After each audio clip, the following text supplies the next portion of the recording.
Magandang people, magandang hapon sa lahat. Ito ang yung pamangkin ko galing naglaro sa doon sa likod ng bahay. Tapos pumasok siya dito kasi kumakain siya. Nagugutom siya. Anong ulam mo, Crystal?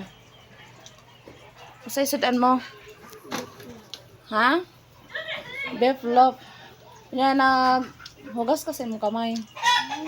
Hugas kasi mong kamay, wala. Sinabi ko sa kanya, humugas ba siya sa kanyang kamay o wala. Tapos ngayon, matulog ka ha. Huwag kang magpagala-gala sa, sa labas. Naintindihan mo?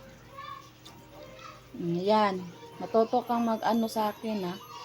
Para hindi ako magalit sa iyo. Charis. Tapos na siya kumain guys. Tapos maghugas ka na kamay mo. Doon sa Doon sa CR.